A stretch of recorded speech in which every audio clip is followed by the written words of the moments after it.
fire!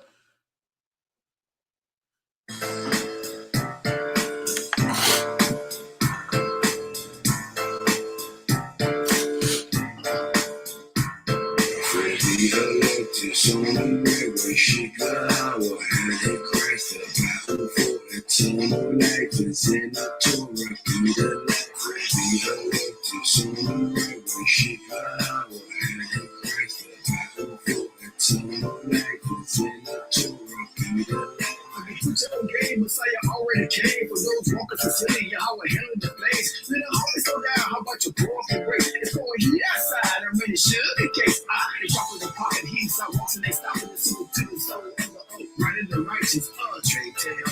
That's me, like Abraham, only one God. How you know he did me freestyling on this high tempo now makes David calls me his prophet. Everybody what you call it, cause it's no more alcoholic. If you never been where you wait for Christ and you were thinking second door while I'm picking the phone. You can find me down from the 5 minute white screaming out Shalom, Shabbat Shalom, my kid, Shabbat Shalom, my kid. You can't see the temple, we got the gate locked from the thing back. Freddie, I love to song the railway, she got our hand Christ, the battle for eternal life is in the Torah, be the light. On the railway, she got our hand Christ, the battle for eternal life is in the Torah, be the light. Back again, you know what's up. Got my turban and short red, put the temperament up to the Greek complete wisdom. That's the number 7. My dog's hungry, let's eat. But please no limit. Pay homage. I nigga will blush the brain. I'm the real, I was in the Pharaoh, gave me this chain. You was sweet and soft as a lollipop. Here's how watch out for the lollipop. Speaking to the Israelites who love the Torah and contrive me, taking on soft dark glass right. It can't let all you baby and night 6 days a week. A Torah night and take a break on Sabbath, right? Let's rock, who you rock? More people shout out to the flock. Why you mad? Face your face. I'm taking your ass out. The second place, but I killed my fame. Now Allah, how you know my name? Now pump past the flame. So Barcelona, Gion. So Barcelona, my king. It's party only. The ticket dwells within. Freddie, I love to song the railway, she got our hand Christ, the battle for eternal life is in the Torah, be the light. Freddie, I love to song the railway, she got our hand Christ, the battle for eternal life is in the Torah, be the light.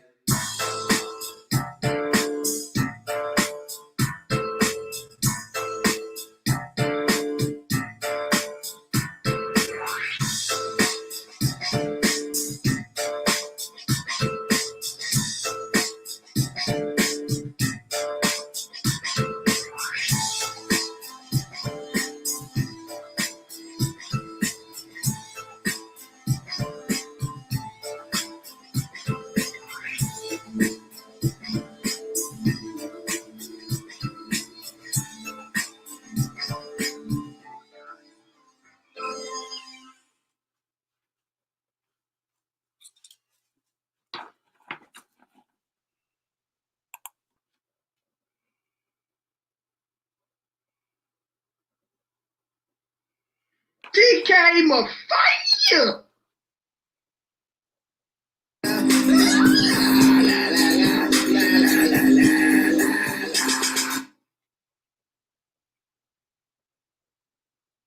She came a fire!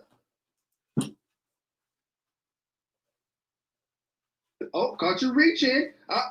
There go your ankles. Somebody call the police, the ambulance, something. I'm about step back, check the toes, pop. Blah!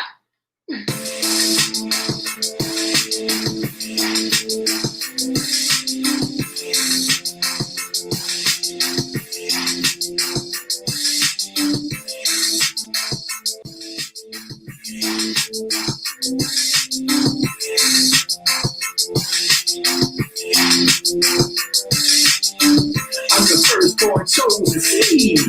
Brother with the swag pedigree. Stand out to get a UC. Now I'm sending your level to the 3rd degree. What's up? Me and my Levi is that's slaves in your country. Excellent. Over like happy new years. After moving through the 40 years. What's up? I'm high. That's me. Sacrificing that. We killing cancer. Fighting for God. Read Isaiah 43 hard. Good Lord. My land is blessed to Joseph Already. Better just you will say you dirty son of a. You watching too much TV. Meditating on BET. What's up? Turn up. That's it. I'm waiting there in the priest it. I love when you hate on me. I'm got Jews, you got leprosy. What's up? I'm on the mountain. You tell Willie. Say go up and drink in them fountains. Girl, how he with me. Waking up, take a 1, 2, 3. What's up?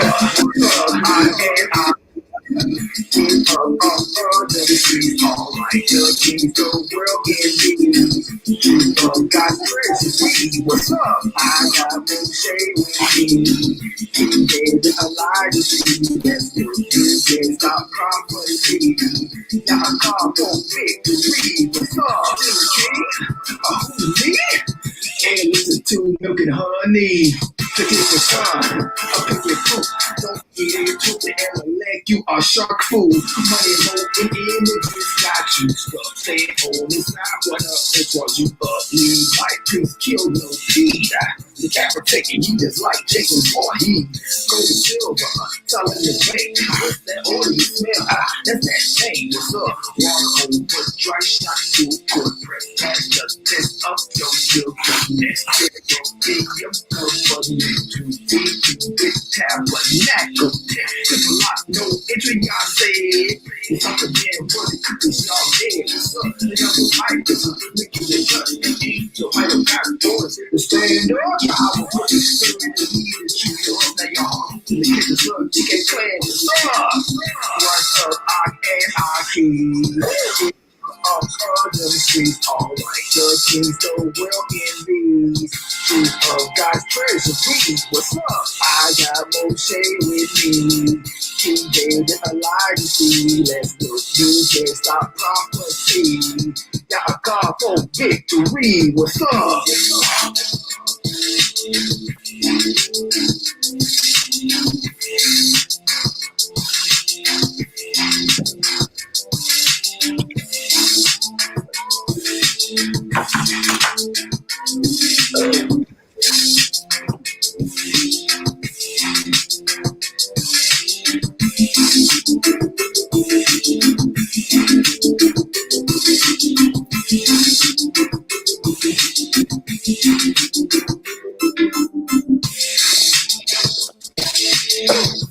So, let's go.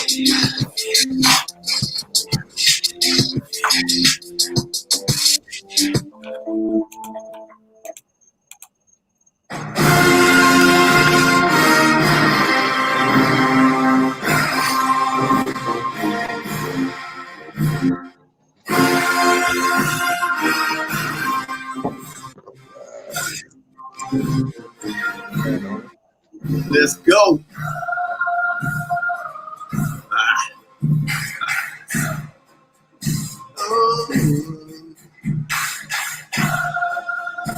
Yes, sir.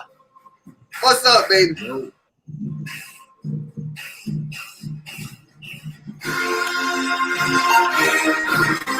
No blood raw.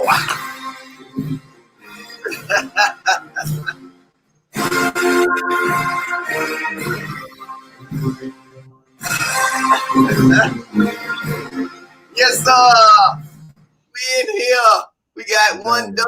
We got a David, bad doom guy.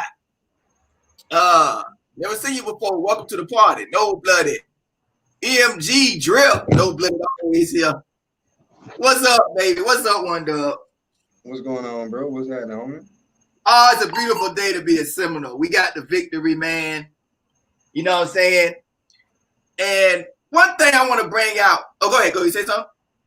Oh, no, you good. One thing I want to bring out. Quick shout out to the haters, man.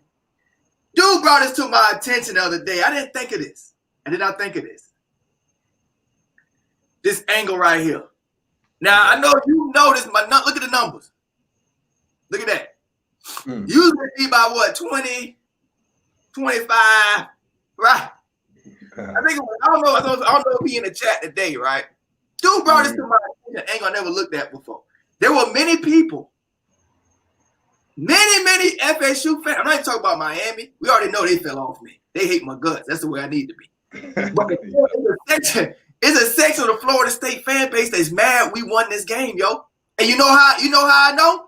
Because he brought it up. He's like, damn, they mad we won. Because it's a few people that come around, right? As Florida State fans, they'll come into the room, they'll watch. And they'd rather watch me lose and be upset and analyze the game with you and all this, and they'll be around. But as soon as we win, they don't want to see me too happy, too up. They hate that crap. Because they upset about Willie. I did Willie, and they think us losing forever will somehow make that right. To vindicate that whole situation. Right. You see that? People are weird. And I remember when my Willie Taggart got fired, they was like, Turnt, you only with Willie and upset he got fired because he black. Right? They tried to play that. I was like, no. Just like Mike Norvell, I said I was gonna be with him.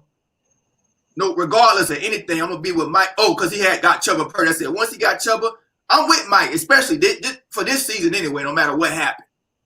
Right? And Mike done fixed it in 4 games. He done fixed all the issues in 4 games. In 1 dub, we get to analyze the game with a victory. And I'm so happy. Oh, yeah. So happy.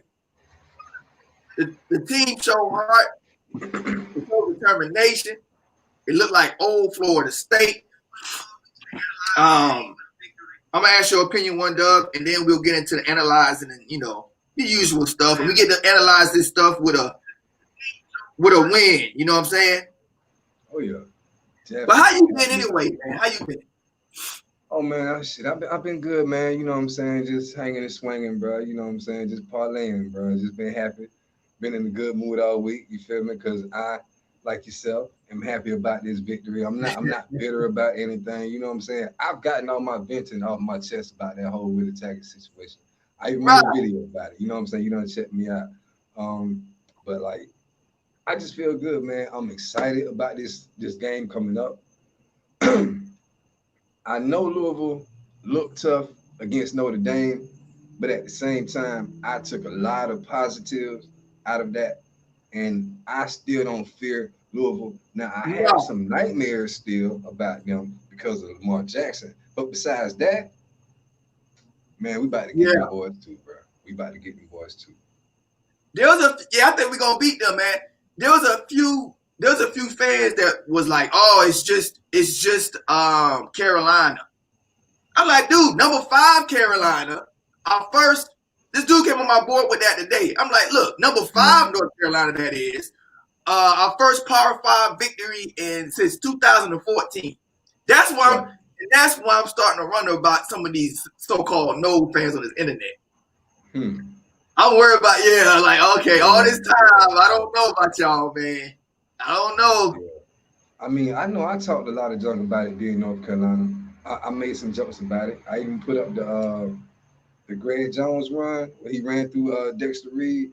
You know what I'm saying? I was like, it's just North Carolina, man. We shouldn't be scared of them. But I was trying to use it as a motivational tactic. You know what I'm saying? That we shouldn't be intimidated because they number 5. Like, you feel me? We just stood toe-to-toe with Notre Dame the week before. If it wasn't for like a few mishaps, bro, we would have got that game. But coming into North Carolina, man, we shouldn't have no reason to be, you know what I'm saying, nervous or intimidated. But we definitely have a reason to be happy that we won. And we should be able to brag about beating number 5. I mean, when was the last time we did something like that? Even in so, you know what I'm saying, not sucky years, but even so years, we wasn't doing that. So I'm like, come on, man. Right. I feel you, bro. You got to look at them with the side eye, man. You got to. Right. I think Notre Dame only lost to Louisville by I think a Oh, touchdown. 12-7. It was 12-7. Touchdown, didn't they? 12-7. The only thing, you know what I'm saying, we got to worry about, bro, is their defense legit? You know what I'm saying? Because 12-7, that's a low scoring game. Like we was up, 30 in the 30s, 20s. You feel me? Like that's true. But hopefully our defense has made a jump. Let's enjoy the UNC win first. Let's enjoy it because we haven't had one of these in 6 years. Let's enjoy this. Let's enjoy this. All right, let's go down the roster. All right, let's see what Tyler talking about. We're gonna have a discussion about the roster, y'all. Y'all can join in and ask questions, and we can talk about. I'm going down each personnel name before we get into the deeper stuff. No Blooded said Louisville is no threat. Drip said the only way to become consistent. Yeah, we gotta become consistent, and I'm starting to see consistencies. That's what I'm getting excited about. Yeah. When's the last time you heard dope like that after a game? Right, that was a huge victory, man. Right, Tyler. I'm telling you, man, it was lit around here, man. Hey, shout out to No Blooded, man, because that's real, man. I see you, you know what I'm saying, lighting up the chat, bro. You dropping some real. And y'all hit that like button, you know what I'm saying? Hit that like button one time. But it was lit, you know what I'm saying, around here, bro. The atmosphere, the whole city was just happy, bro. You know what I'm saying? Before, it's been like kind of dull, like everybody was in the house for real, for real. Like I know it's, the panic out here and everything, but people been out, you know what I'm saying? This past week, I've seen more people out and about and happy than I've seen in a long time. You know what I'm saying? So I feel we need to just keep this momentum going and go nose, man. I'm ready for this game. Oh, hey. Let's break down this UNC, dog. Let's break down this UNC. Yes, sir. Hit that like button, people. Thank y'all for that. Thanks for one dub. Hold on, let me pause this real quick. I need to check just to gauge what's going on. All right. All right, let's leave it like that. All right, now let's go. Okay, we all know about Jordan Travis. Jordan Travis had 298 yards passing, 3 touchdowns. Great game. Hell of a game, man. That's an 8. No, I think he had 1 interception. 1 interception. I think he had 1. Somebody pass game? Yeah. I think he had 1. He had 298 yards passing and 3 touchdowns. Yeah. Also, he had 170 yards rushing. Hey, I missed that one. 170. And that's like it's some kind of special stat, bro. Like we haven't had a quarterback throw for over 100 and rush for 100. You know what I'm saying? In a while. So, man, shout out to, you know what I'm saying, Jordan Travis, bro. He really showing out. Dang. I didn't get to watch your Chop Shop video. I watched all your other stuff, but I didn't get a chance to watch. So I was gonna get like the information out of you today. I'll probably watch it later though. But Damian Webb, 109 yards rushing, 9 yards a carry. Gee. Well, you beast. 9 yards a carry. He had 109 yards. Remember we played Notre Dame first. Louisville wanted to impress Florida State. We played Notre Dame first. Oh, I see what you're saying. I got some stuff to show you from our defense. I think our defense is here, man. I think our defense is here to stay. And I think that's why Coach Fuller, we're going to watch some Coach Fuller later on. I'm really curious to see what he got to say. I know he's going to be happy. Yeah, man. Right. Because, I mean, he's still up under my microscope, but I like how they responded this last week, man. You know what I'm saying? I'm not going to get too caught up in the defensive numbers. I'm going to stick to that eye test. And they looked good. You know what I'm saying? For once. Like, I was really impressed. Right. Coach Fuller, Coach Fuller. Oh, I said Coach Fuller had three games left. Before I said he had 3 games to show me. This is the first one of the 3. I said he got 3 more games to show me before I make the decision. And it's like the defense is not all the way there. They're not all the way there to put 4 complete quarters. But hey, they'll give you 2 or 3 right now. You know, I think lots of those mental mistakes has a lot to do with fatigue and mental discipline. You know what I mean? To be able to keep your composure about yourself when you're tired. And I noticed with Mike Norvell, every time the players would lose composure because they're not used to winning. So we're winning, we're leading. And I remember Big Marv, Shout out to him. Hell of a game. He collapsed on the field. He played so hard. That he made a dumb, bonehead was play, and the coach got him to the side. Coach did it about 2 or 3 times I saw during the game. Right. And it settled them down, and they'll know next time, okay, this is what we got to do to win. You mean so Big Mar probably sitting there like, oh, you mean all I had to do this whole time was just play till I pretty much collapse on the field and we'll win? Yeah, that's how it works. Especially if you a leader, you got to lead by example. You can't just go up there on ESPN SJW commercials. That's not gonna get it done. No, man. Webb is looking like our go-to guy. Webber told Philly can be a great one too. Yeah. Yep. Yes, sir. So what happened to Philly? Is Philly hurt? I don't think so, man. I think it's just that he's a freshman, and they trying to hold back because of his frame. Yeah. They're just trying to hold him off. We don't need him. We don't need him. Yeah, we didn't need him last game, bro, for sure.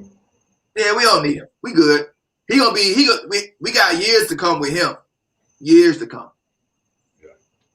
And he's a no blood. He's a no blood through and through. He ain't transferring unless they're going to have to kick him out. He's from Pinellas Park. That's the high school I went to. I know how no blooded we is. Hey, you saw that high school. You saw that high school. My high school friend come on after the game. I don't know if you was around. Yeah, I think you might have been. I caught some of it. Yeah, Eric, man, I ain't speak to him like in 30 years. He went to the same high school. He was talking about. He said, he watched me sometime. He said, I might be watching you. I said, I know. I saw him comment like 2 years ago. I said, oh, Eric watching. And he's like, why you ain't? We play high school football together. He like, why you ain't give Tor Philly shout out? That's how he is, right? That's how we always straight up in your face. And I was sitting there like, he's still going, right? He's spitting flames. I'm like, bro, I did every other show I be doing, I said, let me talk. So he started talking. I said, yeah. I said, he told Philly from my high school. That's one of the reasons I wanted him. Blah, blah, blah, blah. Everybody in the chat know. I say it all the time.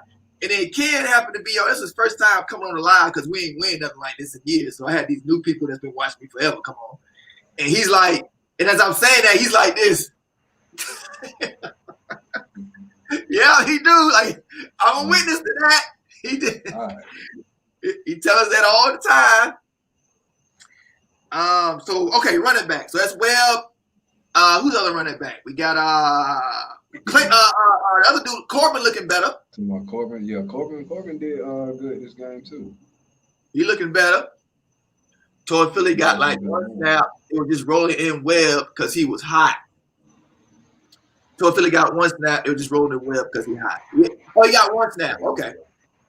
I don't want to see too much Todd Philly. I want to see Chuba just to get Chuba some reps in. I seen what Todd Philly can do. You know what? I feel good with Corbin and Webb. And we even got a third back somewhere. I would really look into. I mean, yeah, we still got Sheffield, like right? This. Huh? We still got Sheffield, right? Sheffield, yeah, that's what I'm saying. What's good for real? I love Tour Philly a lot.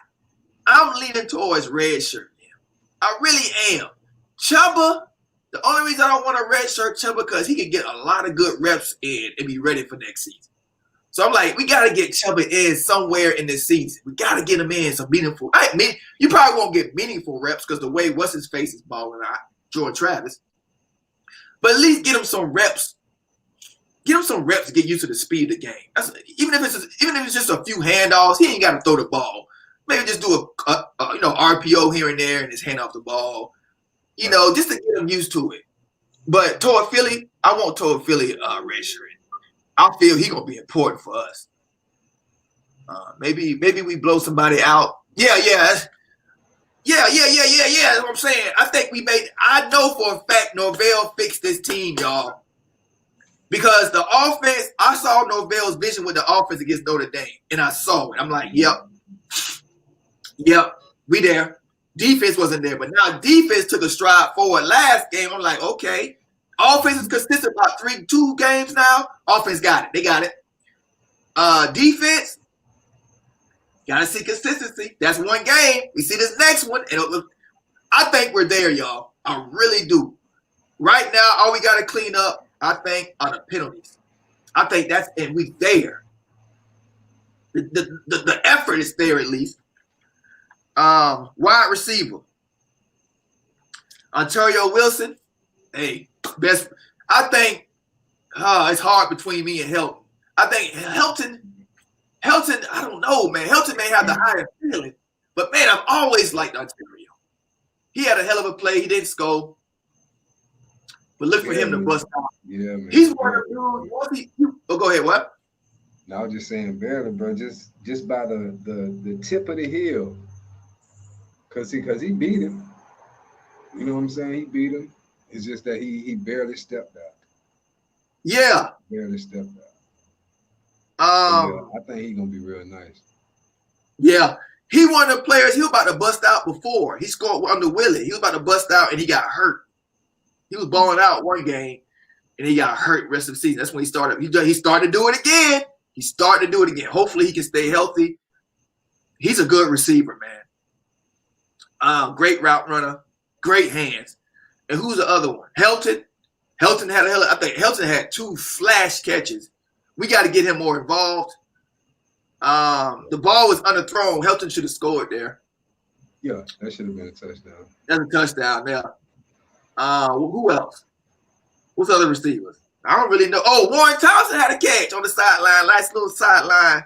Yeah, he did have a nice catch. He did have a nice catch. Nice catch, man. Maybe there's still some hope for him, man. You know what I'm saying? Yeah.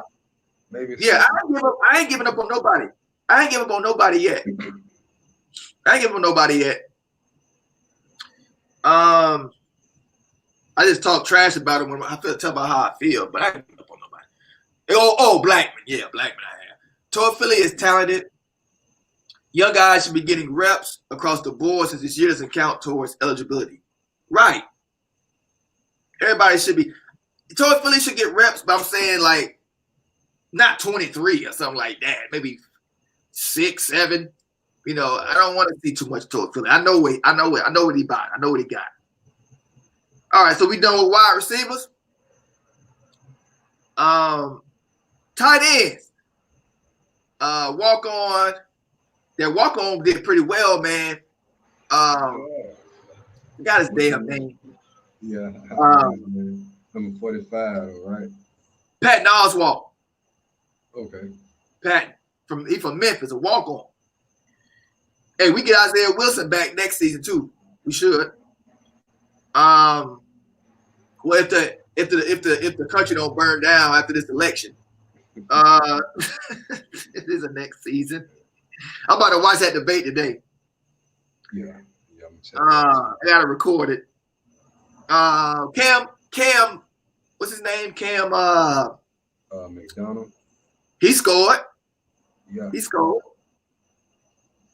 1. They need to get him more involved, man. Like he's got to be more of a feature. Yeah. You got to take advantage of that. Yep.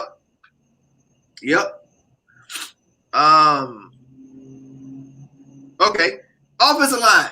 Passing grade, I believe. Passing grade again. Yeah. Damn.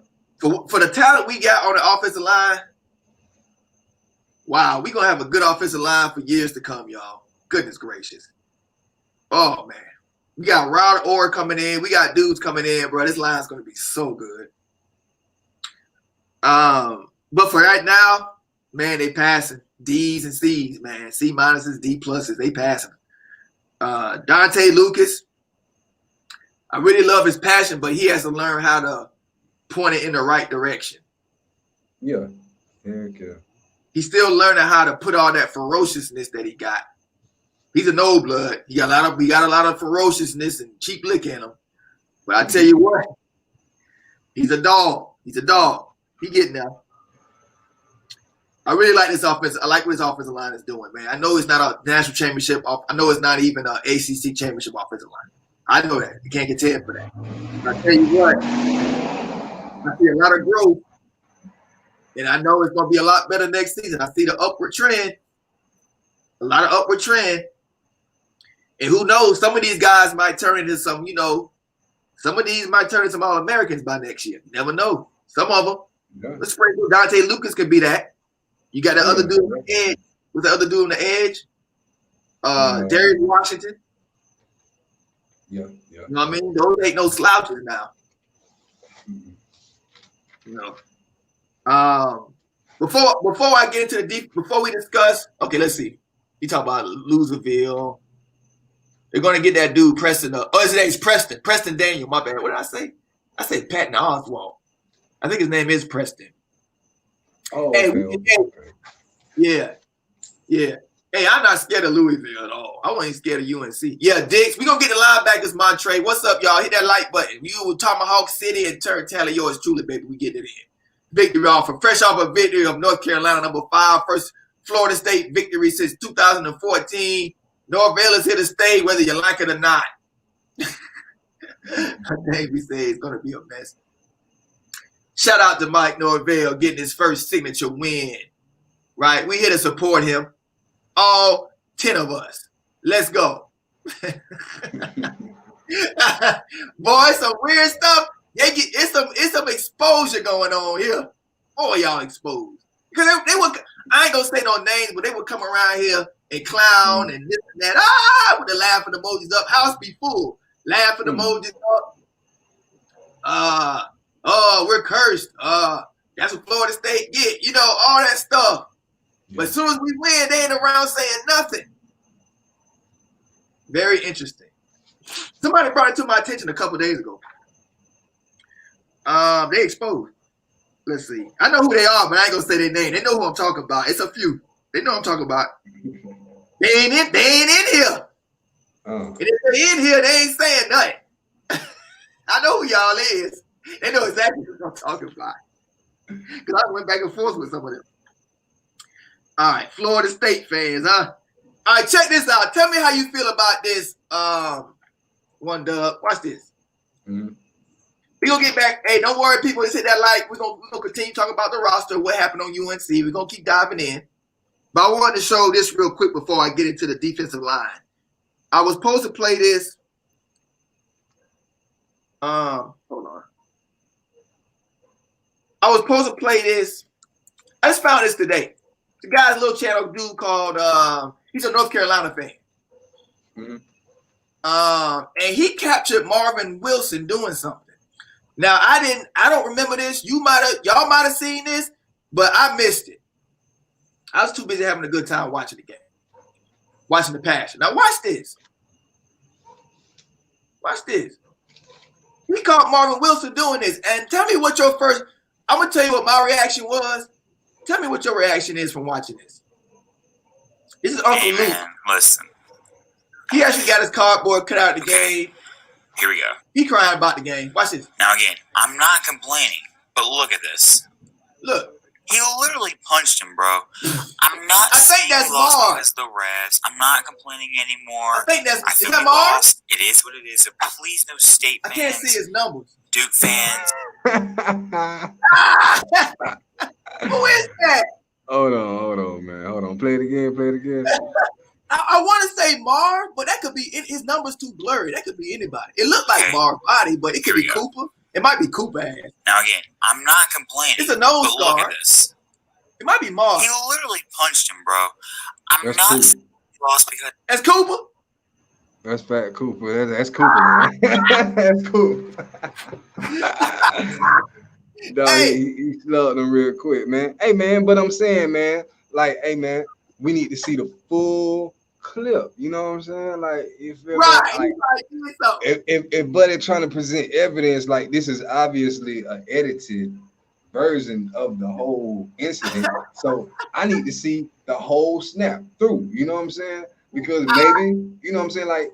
All right, personally, from playing football, I know I'm kind of slim, but I played with the big boys because I was chubby in high school, right? So you get into them piles, man, people go to, you know, trying to nut grab and twist and punch and kick and poke. Man, sometimes people deserve to get slapped a few times, bro. You're not going to just do anything to me on a football field. So you never know what he said, what he did. He could have spit on him, he could have poked him in the eye. He could have punched him first. Right. I'm just saying. Saying, you don't know. He probably did that little left look, right look. The ref wasn't looking and punched him in his skull. He damn so laid him down. You right. You right. You right. You right. You perfectly right. You said that he could have done something earlier. That's all fact. Man, you know what I'm saying? This You dude know just the first edited. thing I You know what thought? I'm saying? He's a North Carolina fan. I know I'm a Florida State fan, but I'm just gonna keep it 100. Regardless of the situation, man, show me the whole clip. Now if Coop just took him down and punched him just for the hell of it, I'm still gonna ride with Coop. I don't care. Because that was funny and it's entertaining. And we done had people do stupid junk to us. So hey man, you know, it goes around. Just eat it, North Carolina. Take that one. Oh, yeah. He might be trying to chop block. He might have went for his ankles. Yeah, you never Right. know what he did, man. Offensive linemen are dirty, bro. They are. Especially if you beating their ass every play. And he was getting his ass in the offensive line. But you know the first thing that went through my head? This is the first thing that went through my head. Everything you said is 100% fact, true, this, that. Like you laid it out like in a court case. But this is the one thing that went through my head was like about goddamn time. I see some heart, some fierce meanness and nastiness out there. About time. Okay, hold on. I like Tyler's comment. UNC had 3 missed late hits. So we should be able to do something to somebody on that field. Straight up, bro. Because they did not throw that flag, bro. Yeah. They did not throw that flag, dog. The game shouldn't have been that close. We gotta. That's what I'm saying. Florida State program. The whole Dante Lucas incident, right? All he did, he just, you know what I'm saying, just tapped this nigga in the face. He didn't slap him. You know what I'm saying? It wasn't an aggressive tap. It wasn't an aggressive step. It was like, man, you know what I'm saying? And he just mushed him. Flag. You feel me? Man, Brandon 8 yards out of bounds, but it took him down. No flag. We got another one. Dude, 12 yards out of bounds. Bam, you get hit stick. No flag. Like, come on, bro. Bruh, I hate those ACC. That's why I say the players are starting to get it. Nothing's going to be handed over to us. We're going to have to put 100% every rep as a team, make no mistakes for the refs to call it. Because you know what? We have no margin for error, unlike the team we're playing. The refs going to give them that. We have no margin for error. We got to play hard-nosed, gritty like we did. If we play like that, our defense play like they did, we can beat anybody. Against Louisville, I would say anybody. But we can beat the majority of our schedule. Right. Put it that way. Right? And I think they're starting to realize that. This win is a huge momentum boost. It's great for the fans, whatever, but it's best for the football program. It's great. Because now they can look back at that tape and be like, okay, this is what I got to do to win these games coming up. That's all you got to do is just look at that. Look at the effort. Everything you did that game, except Dent. Everything you did that game, bring it forward. Yeah, UNC. Yeah, that push out of bounds, I got really worried. I got really, not worried, but I got suspicious of the refs. FSU will get called for stupid stuff before anyone else. We already know that. They have to keep that in mind. Right. So don't shoot yourself in the foot. Yep, they had out of bounds hits. Yep. Coach lost his mind. Norwell lost his mind. Yeah. Yeah, they always play us like we the national championship. Always. It don't matter. It don't matter if we 0-10. This is the second quarterback transfer that got lit up. Hey, Sam Howell, man. Shout out to Chris Durham for smashing Sam Howell in the face for making us have James Blackman for 3 years. Shout out to Durham.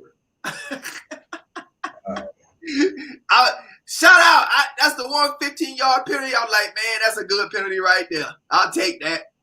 You smash Howell in his chin bone. Yeah, you got to touch him, man. You got to touch him. Thank you. See, that's what I'm talking about. We were hitting people. Wow. Defensive line, you ate. We know what you did. We saw it. Do it again. Big Marv, Dirt, everybody was nasty. Cooper, we just saw Cooper smashing somebody's face, smooshing his face in. Eating up Howell. Secondary. Jarvis. Oh, we already know it's. I can't say it. Let me say Asante Samuel first. We know what he is. He a first rounder. Let's just get that out the way. He's no fly zone. Hopefully he come. Yeah, he should be coming back. He just started making his name. He should definitely come back. What is he? A junior or senior? Junior? Yeah, he should definitely come back. I think Tamari Terry should come back too because his draft stock gonna drop with that knee injury. Marvin Wilson should go on, but I think Terry should stay, and I think Asadi should stay. Tyler says that first half defense looked like what an offense should look like. Yeah, hit that like, people. Hit that like. What else? Oh, Jarvis Brownlee. I believe he had a sack. Jarvis Brownlee. Oh, before I skip on, defensive line. Janaris Red, I can't go out without saying Kane, though. Kane had a pick 6. That kind of won the game. Yeah. Can't forget about that pick 6. That was right. big. The coach kind of knew the game was over right there. He put his hands on his head. He saw he reacted. You saw it on all their faces, bro. He knew it was over with that. He knew it. Come on. He knew it. I didn't know. I didn't know because we have a way of shooting ourselves in the foot. But I look back at that reaction right there, that coach, he's like, damn, we can't make that up. I think we got up 31-7. Yeah. Yeah. And they couldn't make it up. They couldn't make it up. He knew right there. So you had that. Shout out to Robinson. Is that his name? Robinson? He had 2 sacks. I think it was his first game with a sack. He had 2. I think it's Robinson. What's up, Henry Lee? What's up, Henry? We got the Nobloods in here today enjoying the victory. They don't want to be around us when we win, Henry. They don't want to be around us. They don't want to be around me. Definitely when we win. They know what it's gonna be. Dick got smoked. Gave away most of the touchdowns and big first down games. Yeah, he did. We gonna talk. Yeah, I forgot. Thanks for that, Damien. We gonna go more into that. I forgot about that. People at the quarterback. Yeah, he be doing that. He's a sophomore, right? Yeah. I think he's fine, man. I'm not worried about Dent. He just needs more work. He's taking longer to develop. I think he got good coaching now. He didn't have good coaching before, I don't believe. He needs work, man. I don't like the fact he be laughing out there. He's a kid. I get it. He's a kid. I know. Yeah. But it does annoy me a little bit with that little smile on his face while he getting burnt. I'm like, come on, bro. Because you can't have senior on the back of your jersey and you gonna be out there acting like that, man. You got to tighten up. You know he got to tighten up, man. Like, Miko. Okay, go ahead. I'm one more year because I do feel like, you know what I'm saying, he's one of those that might turn on like the junior year. Yeah. Kind of, you know what I'm saying? But yeah, bro, he really got to tighten up, man. It'll be a light switch, I think, will come on in his head. He got hair back. I think he need 2 more. I think he need 2 more seasons. 2 more? Senior. Yeah, I think senior, man. Yeah. He looks awful out there. I mean, even if he busts out next season. Huh? That long enough to grow his dreads back. He need to grow his dreads. That's long enough to grow his dreads back. You need them. That's cool with the dreads. I ain't gonna lie. But at the same time, bro, Miko Dotson, don't expect to see a lot of Dent next week. You're gonna see a lot of Miko Dotson. Is Miko okay? Because he kept or getting banged up in that game. Football shape, out of shape, out of football shape. He'll be fine. He actually played better than any other corner besides Asante. Yeah, he was right there. I think he got beat one time, but the dude was like a tree top, a tree high receiver. He's tall as hell. He was right there. He just wasn't tall enough to get it. But he always right there in the play, sticking his nose. He's a magnet to the ball. You're going to see a lot more of him next week. Only reason we haven't been seeing much is because of that. He's out of shape, man. Right. He's a dog, man. Miko's a dog. I wish Demore Tate was playing this year. Oh, we'll be fine. I want to be surprised if Dent bounced back next game. I don't know. That's a long boy. He looked awful out there, man. Like he looked really bad. Like it's like the same problems. He got to work through it. I think he still got a ways to go. What's up, Gabriel? We got the victory. We ain't leaving without the victory. They better okay. don't need a paradigm change. Being a cornerback is not just chasing down a receiver. It's being another wide receiver who's competing with the offensive receiver for the ball. Yeah, he has issues. He has issues. They better not put dent on Atwell. He will surely get They're gonna be all right. He'll be fine. I'm not looking for him to transfer. I still want Dent on this team because just because of the potential, you got to keep him on your team. You don't want him going somewhere else and balling out, making him ball out on your ass. Let's see. All right, safeties. Travis J. Safeties look good out there, man. Safeties are good. We're getting so much pressure anyway, man. Their jobs was much easier. Sam Howell was lucky to get 2 seconds in that pocket. He couldn't get down his reads either.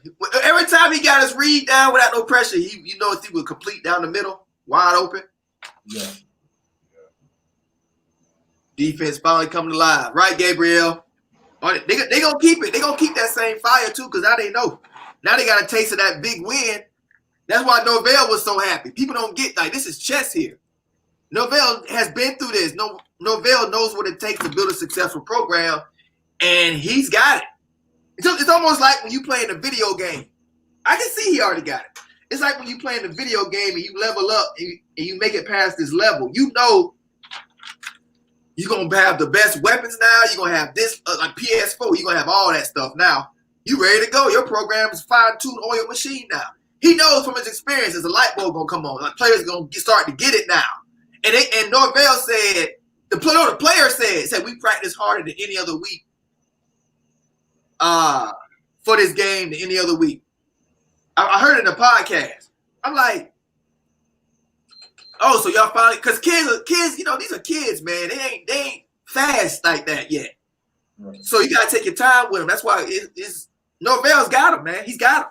Now they got the first big victory in, 6 years? He's got him. It's over. So now we're just looking for recruits. We're going to get into recruiting as well. We're going to talk a little recruiting, but finally we got some positive things going at Florida State football. We're going to do this, and one day we're going to talk basketball at the end because we're going to have to start because basketball is just around the corner. So we're going to be the only channel talking about Florida State basketball. So we got to come up with some ideas. We'll talk about that. We'll talk about it later. Kicking. We got a field goal. We had a field goal. That one, we won by 3. So that was important. Oh, yeah. Made a field goal. I thought I didn't notice too many. I don't know what with kicking and punting, right? I only notice when it's really bad. If it's average to amazing, I don't pay attention really. I just be like, oh, good kick. Okay, let's get to the next play. Oh, he made a field goal. Good. You know what I mean? I don't really go by. What did you see from the kicking game? Hit that like, people. I mean, it was solid this week. You know what I'm saying? It was solid. I can't really complain. Yeah.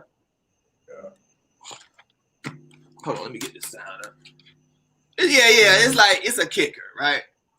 Yeah, you know what I'm saying? As long as we not out there just leaving all them points on the board, man, just go ahead and just nail it through, bro. I don't care if it bounce through. Just get that thing through.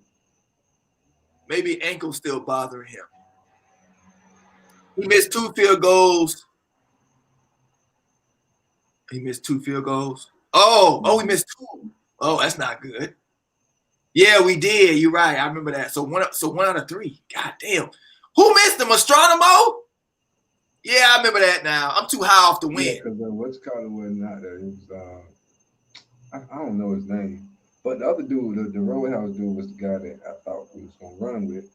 But the other dude kept missing. But like he didn't hurt us this time, you know what I'm saying? Because we was actually getting touchdowns. Okay. The thing that could have hurt us was the penalties. Like, why do we hit this wall? You know what I'm saying? This offensive wall. It seems like we can get up to 20. Okay, cool. Then we get stalled out. This time we got up to 30 and we got stalled out. You know, like, because that web run, we was right there.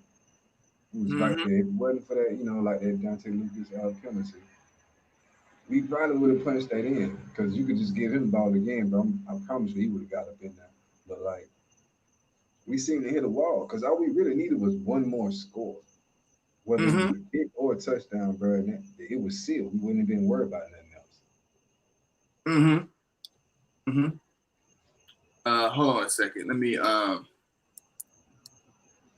we get into this. I'm just gonna do a quick one. I ain't gonna play too much. Where is it? Yeah, that's his name.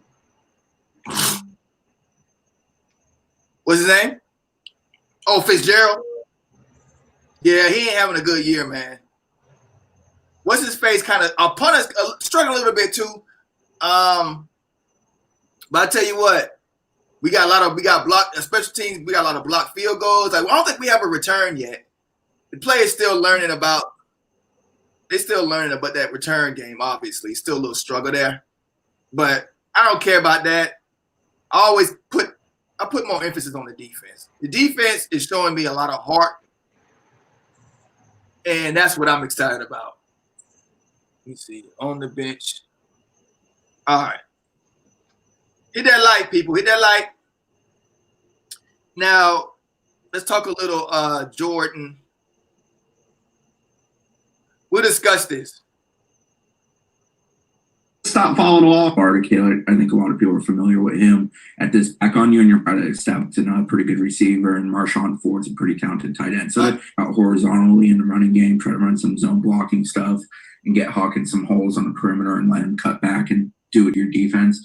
And then they kind of create a passing game based off what their running game is able to do. But Satterfield historically has run the ball a lot, and early on, I think he's run for 100+ in every game. So we're talking about Louisville quarterback right here. Little Louisville preview right here. Penalties killed us, yeah. DJ Lundy, false start. We love him. I feel him. Yeah, that was another one. You know what I'm saying? Like this wall that we keep hitting, bro. We could have had a whole, man, we probably could have got 50. Yep. Had we not just been, you know what I'm saying? Been out there fucking out, bro. So like that's what I really wanted to fix this week. Last week it was the kicking. This week I really didn't care because we were scoring. But I needed to keep scoring. But we keep hitting this wall. I just need to get past this wall, bro. But maybe 2 in his time at Louisville as head coach. So you can fully expect him to try to establish a run game out of the gate. Yeah, that zone blocking scheme that they do, the stretch zone, they're as committed to that as anyone in the country, and it puts a lot of pressure on your linebackers and defensive line to be gap secure, high discipline, gap integrity. Oh, that's old. That's an old. But it's very true in this sense. If you don't have it, if you get caught and you're over aggressive or you over pursue, they're going to cut back on you, and your whole defense is going to be shifted, and it's going to be a foot race. And Hawkins isn't going to lose a foot race to most people. Josh, how are you absorbing this game in the sense that both teams have struggled and both teams had fairly high expectations, relatively speaking, going into the season? Louisville certainly has underachieved more than I think people thought. But both had decent outings last week. Louisville was a loss, 12-7 to Notre Dame. FSU, obviously, the win. Are you feeling good about FSU's chances and just where FSU is at this point? Are you nervous going into this game? I'm kind of nervous, but I'm always nervous. So I'm asking a more rational person. I feel good about the fact that they're coming off of the UNC win and seeing how they played. I don't know what to make of Louisville's loss over Notre Dame and the score of that game. It's such an outlier to me because I watched them play Miami, and I watched them not play defense 2 times and give up 2 75-yard touchdowns, like where they just literally just didn't play defense. You know, nobody on the field knew what was going on. I know, and so I want to remember that. I've got a theory on that, FSU can. Yeah, go ahead. You want to hear it? Yeah. All right. I think Notre Dame was just tired from running for all those yards against Florida State the week. I think it may have also had something to do. All right, let me get on. They just talking trash. Let's talk about. Let's see what they say about Jordan Travis. Let's talk about Jordan Travis a little bit. In a straight. No matter of fact, we already know what we got in Jordan Travis. Let me go to Fuller. We talk about Coach Fuller and Stephen Dix, linebacker Dix. Field. It's different than anything else we see. Well, if people heard the way Mike Norvell speaks about him every week, it just leads you to more questions. Like, you want to know why he's being, the way he is. And part of me, like, I've always thought that we'd see Hamza this year, but like, part of me was optimistic that he'd be back, and then it got less optimistic. Here's the answer for that. I ain't gonna waste my time with that. Hold on. I still believe he's the number 2. I don't want to say number 2, but he's 1B to the 1A of Contravian Hargrove at running back for FSU. He's a kid they really like, that they would love to get, but you don't put your eggs in a West Coast basket when visits aren't allowed. I did some research. I think Potbelly's is still open. I don't know why I thought it was closed. I drove by. Don't worry, I tried to call. Whenever she comes to Tallahassee from Orlando, she goes to Cool Beans. There's some people who would have freaked out, Chris, at that. I can't find it. I'm gonna go to recruiting right now. I'm going to football. Correct. It's about a new guy. Coach Norvell. Once you start specific. All right, let's talk recruiting. We got the recruiting. Let's see. Here we go. Very specific moment for you, Kadarian, where you had that moment with Coach Norvell where you did start to buy in, where the thing looks like you said started going on the up and up. Do you remember a specific aha moment? So I have a lot of moments that I have with Coach Norvell, and again, it's just most of these moments came from me being a young pup, and a lot of the things that I was doing then, you know, sometimes some people might not hang around long for him keeping and how he. And what were those outside reports and rumors like for you hearing those? Well, for me personally, again, this wasn't my first time, you know, hearing the like I said, it's a well-deserved thing. We were happy for him. It was just, you know, it just probably was 9 days. I can't goddamn find it. I'll be damned. Anyway, I can't find it. I thought I had the recruiting on this one. I guess not. Thought I did. 40 minutes. I thought I had it on this. State. I wrote it down and everything. Immediately. Help others to understand. Well, for me personally, again, I don't even know who that is. This wasn't my first time, you know. Anyway, let's get back to it.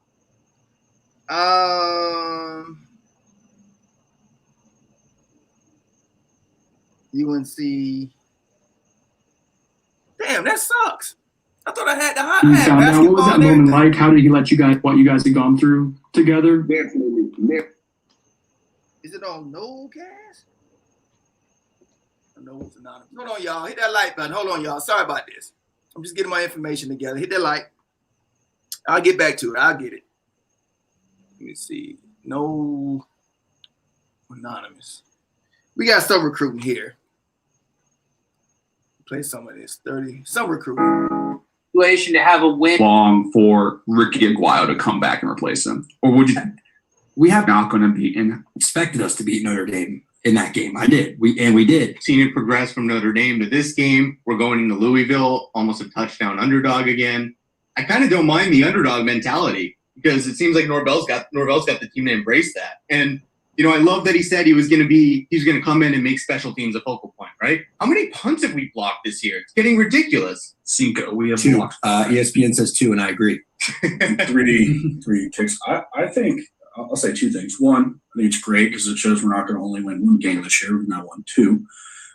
Second, I think on the recruiting trail, I think it's important to say, hey, look, you know, the plan's working. We're on the right track. You know, we're not winning every game like we want to, but the plan is in place and it is moving along.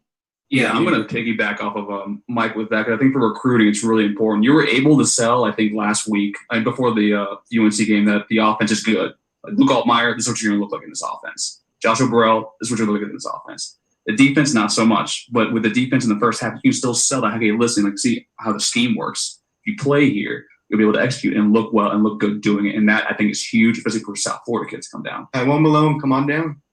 Please, for the love of God. No, I agree. I think without official visits, especially like we said, you can only do so much salesmanship, right? These kids, they're not dumb. Like you can only do so much of, well, I know we were 1-9 this year, but if you come in, you know, we're definitely going to do this, this, and this. So now they have an official proof of concept.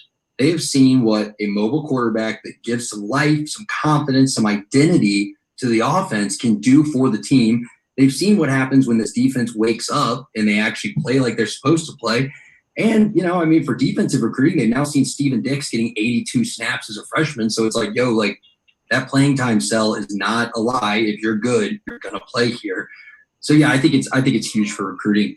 Trey, you have very strong feelings about Florida State and respect. How do you feel about us still being touchdown underdog? Well, 6.5 point effectively touchdown underdogs to Louisville on Saturday. What do you make of that?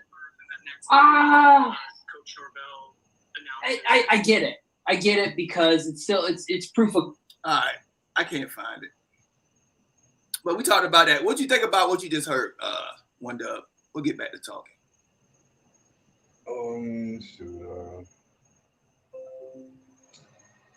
Really, though, I feel like, well, as far as what they were just about to get into about it being the underdog, I don't think they should be that much of an underdog. I mean, they are 0-4 in the ACC, 1-4 overall, and they only beat Western Kentucky, right? Yeah. You know what I'm saying? So even with us losing to Georgia Tech, the other game, like, come on, bro, wasn't that bad. Now the Miami shit was a blowout, but I mean, that shit got ugly quick. You know what I'm saying? It got ugly quick. You know what I'm saying? Like, I feel like that should be like the outlier. You shouldn't just and then that just becomes take one piece. that as the biggest sample. Like, we are definitely not as bad as that game showed. You know what I'm saying? Especially when we played Notre Dame tougher than we played the previous 2 games. And then we actually came out and won this game. So I don't understand how we're that much of an underdog against Louisville. We 6 points underdog, right? We should be like at least a 6-point favorite. It seemed that way on it. I would think so. It should. Hold on, y'all. Hold on. Let me get to some highlights. I'm just trying to find some. I did it yesterday and I can't find it. It's pissing me off.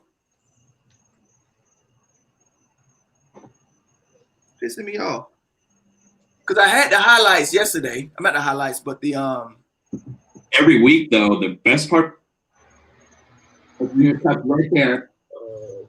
This is what this has been working towards. You know, that offense is going to be dangerous with the skill that 42 see in the Taggart. Hold on, y'all. Hold on. 8 balls to the wall. I'll take it. Oh, this is old, ain't it? Yeah. I think.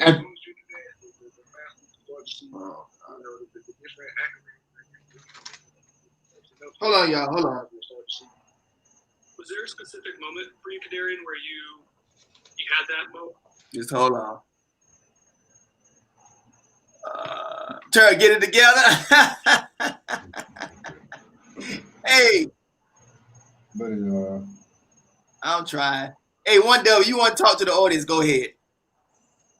All right. So as far as that recruiting angle that they talking about, right? So the spike that we might see in recruiting because of that game, I think that is a possibility.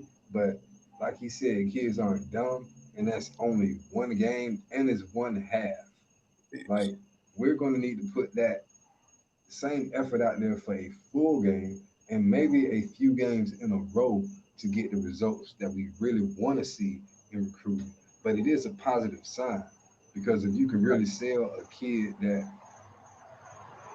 really fits what you really need, and you can tell him and you can show him physically with you there just how much better it would be, then you know what I'm saying? You can't ignore. I know that a little bit. The proof is in 2 or 3 more times before I feel we get a real big jump in recruiting.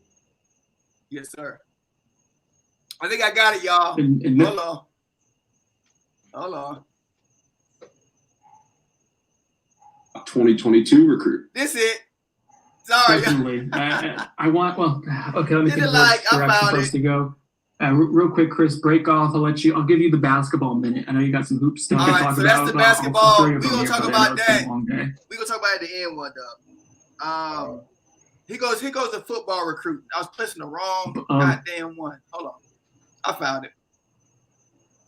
Here we go. School turnover. Here goes some recruiting news. See that guys are watching and they're responding in a positive way when FSU does something positive on the football field. I think that's That's all you can ask for. Yeah, and Terrion Arnold's a guy who plans to put a top 5 out in the next month or so.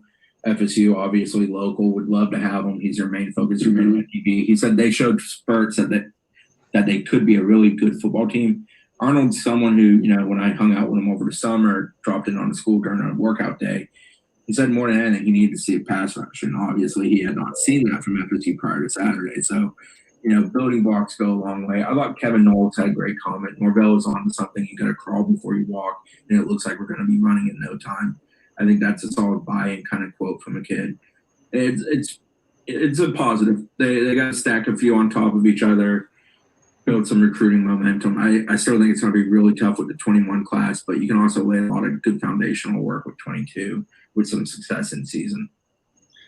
Marvin Jones Jr. also chimed in. There's a VIP article up on Knowles 24/7 right now. He said he watched the fourth quarter. He said, I know it's exciting for the fans to be the top 5 because it's like they're turning it around almost. It was always good to see a team get a win like that. Him and his dad, pretty vocal. Well, his dad's definitely vocal on Twitter. Marvin Jones, Shade Tree, as you guys know him. Very much so. It's been an interesting development in the last couple months. Yeah, he's very pro. Well, obviously he's pro FSU, but he seems to be pro Mike Norvell, which is a good sign if your son is a top 2022 recruit. Definitely. Let me think of which direction for us to go.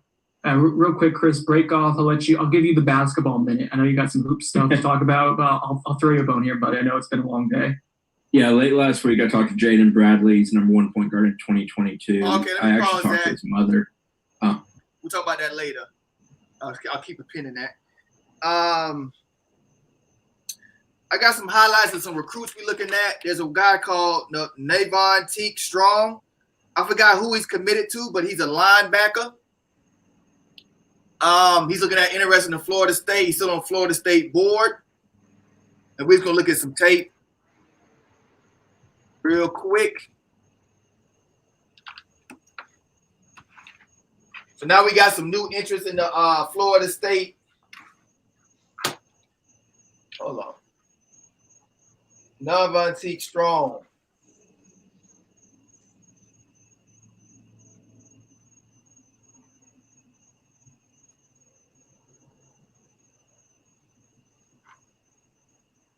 Here we go.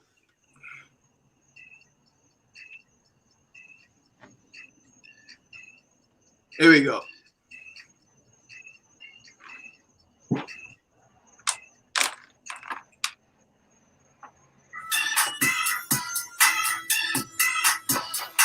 All right, here we go. Navantique Strong.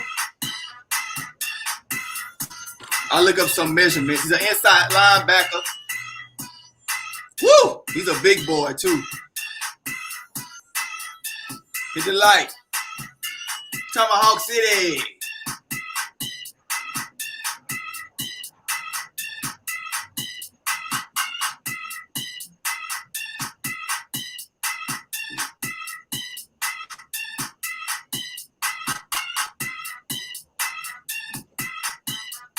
Woo!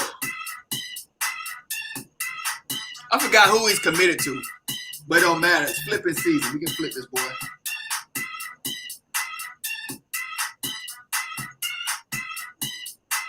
Woo! So we got a recruit interest back up.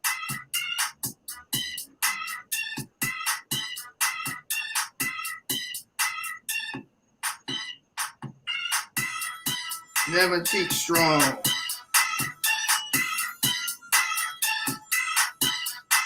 He's from the Mississippi Gulf Coast. Inside linebacker, 6'1", 230 pounds. He's currently a 3-star. He's committed to Mississippi State. But look for a Florida State flip. Is it playing? Yeah.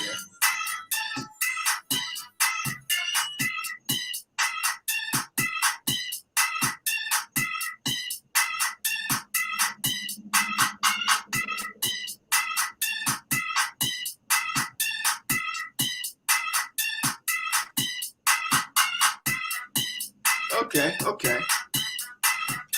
And then we got one more. We got Patrick Payton. He's committed to Nebraska.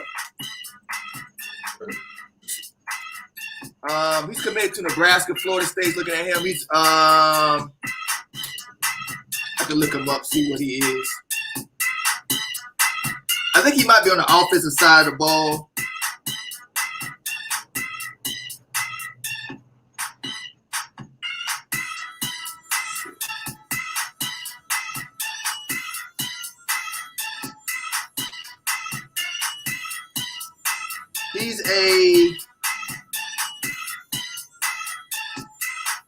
He's out of Northwestern. He's an outside linebacker, 6'5", 205 pounds, 2021 class, baby. Outside linebacker. I like this dude already. I like his size already. Nice size linebacker though.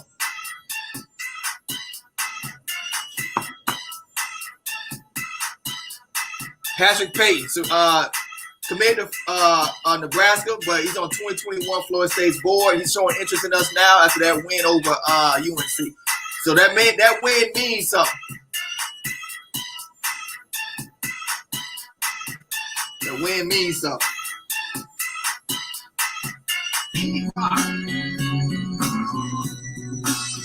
All right.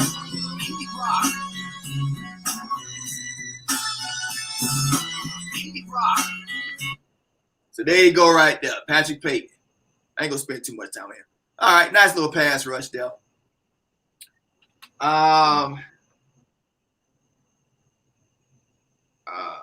Louisville, Notre Dame.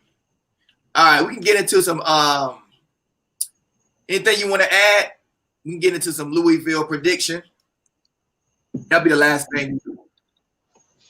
Louisville. No, we going to jump on a little. Oh, hold on. Yeah. I do got some. Just to run down the Louisville preview real quick. So their offense, their total offense is ranked 52nd out of 77 teams, right?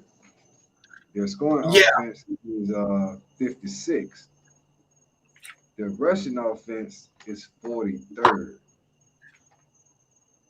And the passing offense is 44th.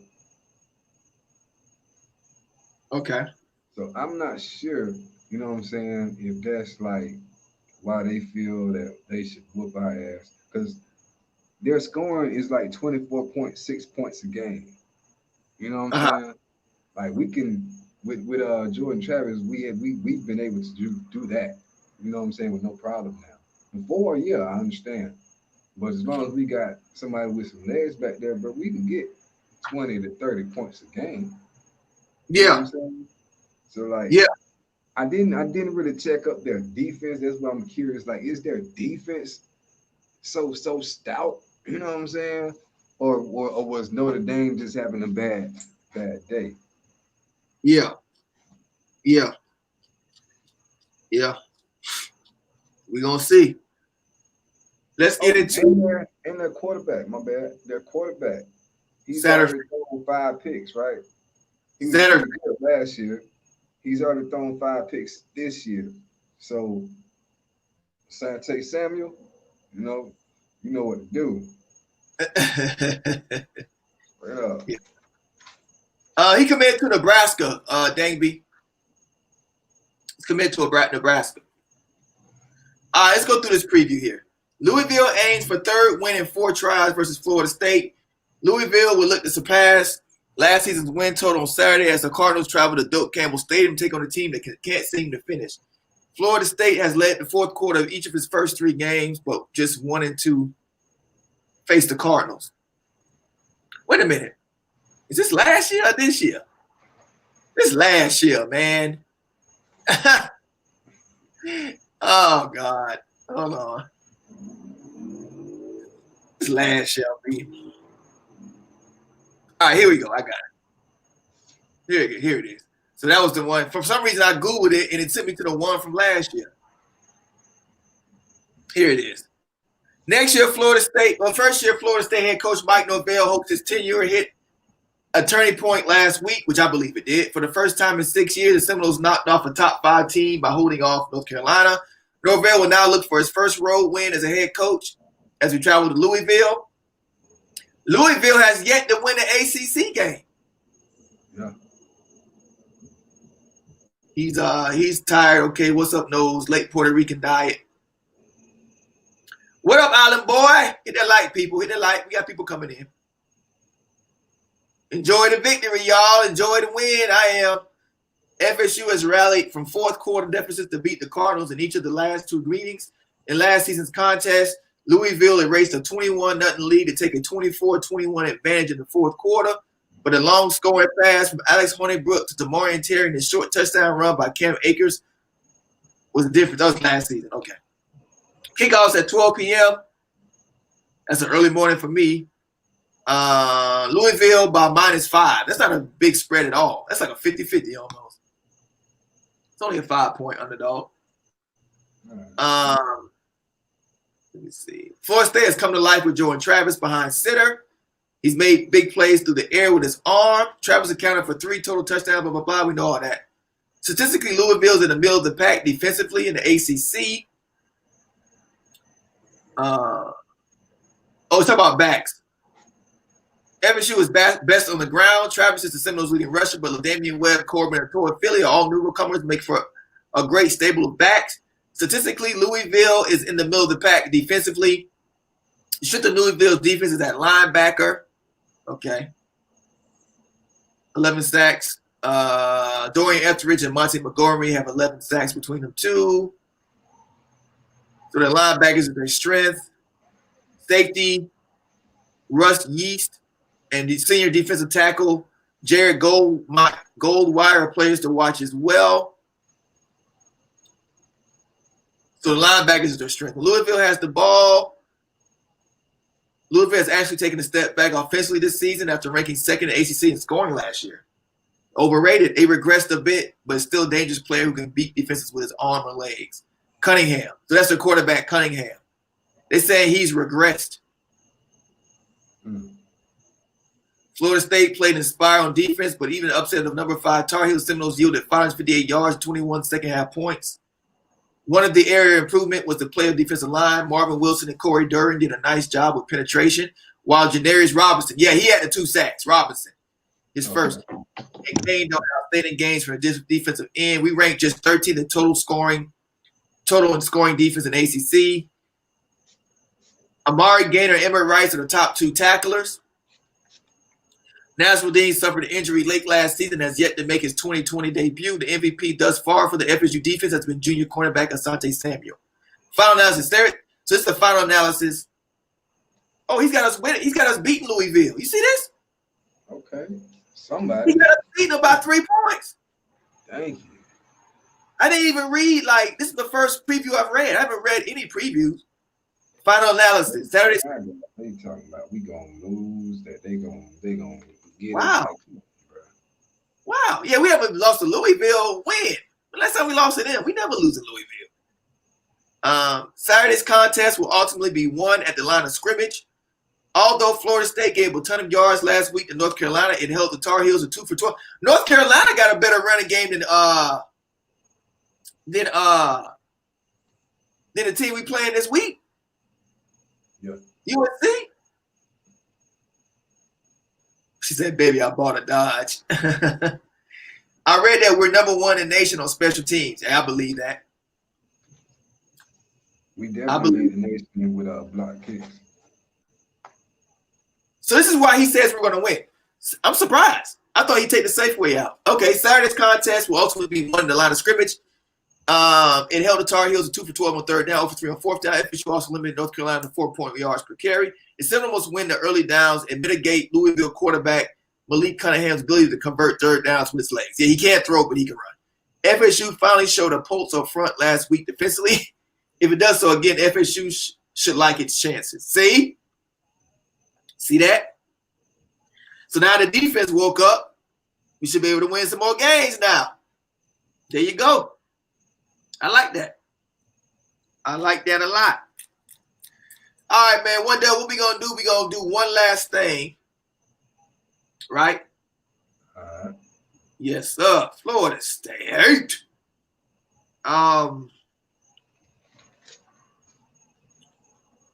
So proud of this team, man. So proud. Let's go to. It's a lot of people mad right now. We won that game, Wonder. It's a lot. There's a lot of people hate, man. They hate. Basically, we got a lot of haters, man.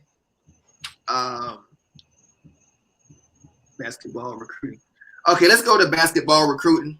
We go a little basketball talk, y'all. If y'all gonna file out, just hit that like button before y'all go. Just do me that. Do me that favor. 40 minutes. Okay. Where is that? Little recruiting news. We got basketball coming around the corner. Yeah. They started practicing already. Oh, I see. Supposed to start playing, I think, in like maybe 3 more weeks. Mm-hmm. Yes, sir. You don't want to see that basketball squad. Don't want to see us. Corey, they don't want to see us. Boy, once that get going. Because we already almost. But we ain't gonna see the number one class until 2021 class, right? Yeah. I mean 2021. Next season, next year. So we ain't gonna see those guys till the season after the next one coming, right? Right. Yeah. We still that number one class. Yeah, we still got that. What number do you know what number we ranked this season? Nah, I don't know yet because I don't really think they put it all together. They still it's gonna be lollygagging. They gonna underrank us anyway. Yeah, late as they usually do. Here we go. Last week I talked to Jaden Bradley. He's number 1 point guard in 2022. I actually talked to his mother. Number 1 point guard. FSU is very involved there. A lot of schools are very involved there, but FSU is a school that's making a great deal of effort. He's one of the 10 best players in the country. Best point guard. He's down at IMG Academy. I believe he originally goes from North Carolina. He was at the BC game, as was his family, when FSU won and cut down the nets and everything. Made an impression. The staff's done a really good job of recruiting him and his family. And the family feel is something that his mother mentioned specifically as standing out. So he's a name to keep in mind. More important class in the sense of time sensitive. 2021, Bryce McGowan's 5-star former FSU commitment, recent decommitment here about 2 weeks ago. Dropped the top 5 today. It was FSU, Georgia, LSU, Nebraska, and who am I forgetting off the top of my head? Georgia, LSU, Nebraska, FSU, and help a brother out, gentlemen. Yeah, we have no idea. That's part of the issue. Michigan. Sorry, it was Michigan. Who's surprising? Yeah, this is not your pay grade. Yeah, Michigan was the other. I was kind of surprised to see LSU and Michigan in there. I thought one or the other might make it, and then I expected someone like Kentucky. Kentucky and Kansas are a couple blue blood types. I was told that blue blood was part of the reason he opened it up. I think Georgia was truthfully the number one reason he probably opened it up. I know that list sounds very weird.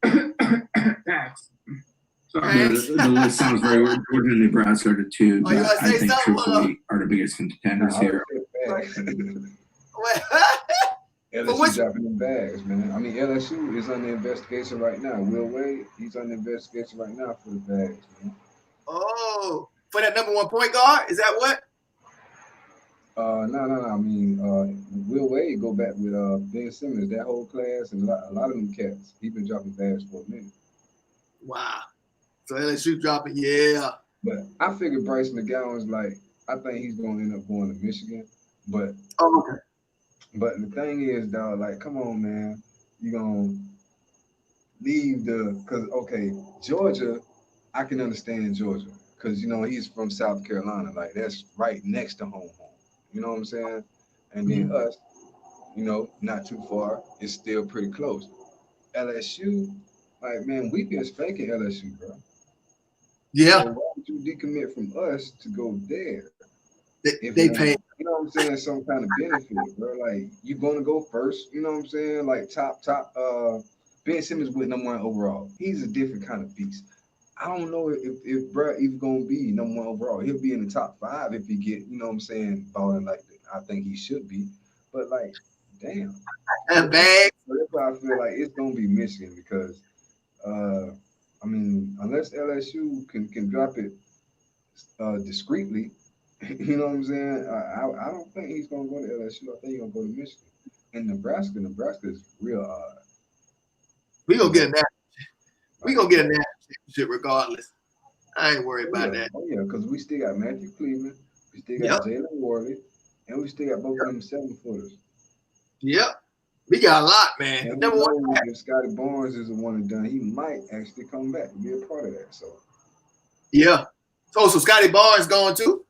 No, he's here. Oh, okay. Oh, he's the one. He might stay. He's ready to roll.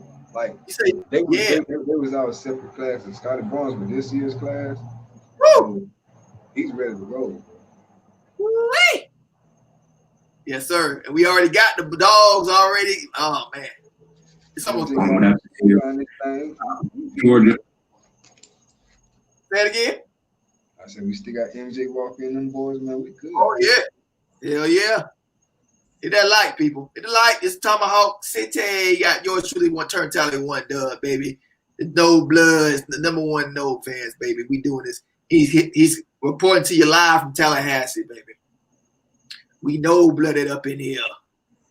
There's some Anthony Edwards trainer type ties to it, and I think they're selling him on being the central focus of a program.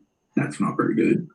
And then Nebraska, it's family ties. His brother transferred there from Pitt, and he also knows some others there. So there's some familial ties that definitely make Nebraska a place of comfort. But he likes FSU a lot. I would not entirely rule out him ending up back at FSU. I know FSU certainly would love to have him in the class. His father likes FSU a great deal. We shall see. There's no timeline for deciding if he is going to sign early, which I don't think he will at this point. November 11th to November 18th is the basketball signing period. Okay, let's see. I want to pivot us back to football recruiting as we wrap things up. Chris, that's it. I found a little nugget of basketball there. I thought you'd be interested in. So let's see where we're at. I haven't been looking into FSU basketball at all. It's been real quiet, bro. It's been real quiet. Yeah. All the news is really about football. Yeah. So basketball is about to ramp up. I mean, one reason why it's been real quiet is I don't even think they really make the schedules or nothing yet. I haven't been able to get on that. So they still, like I said, they just lollygagging, but they got to tighten it up, man, because allegedly the opening weekend is supposed to be like the middle of November. So yeah. We got some Bryce McGowan's here.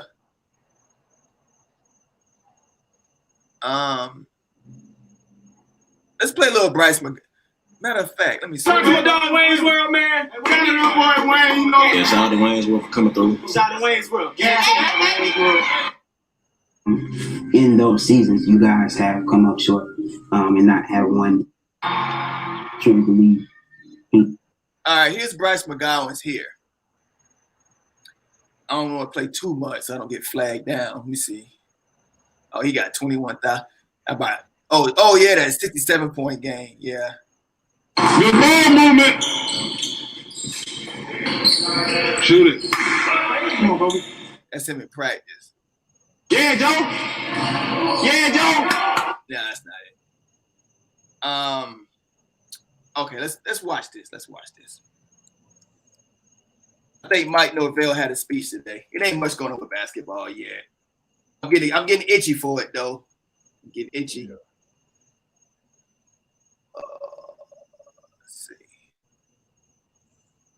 I think Mike Norvell had a hold on, y'all. Hit that like button, people.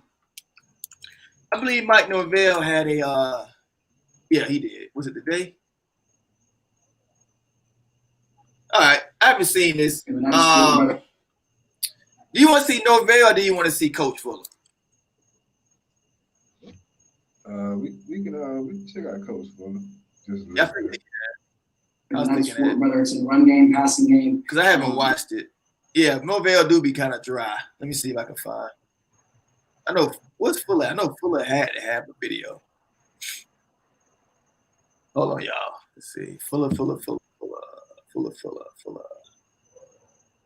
It was 3 days ago though. Well, we can. I don't think I've watched it. Discover a world of good. New Pantene Micellar with Rose Water with 0% silicon. Made with extracts of the hydrating Rosa Gallagher plant and the that you guys played with on Saturday night. Can you talk about the effort, the improved effort the defense played with, and how you build off and sustain that moving forward?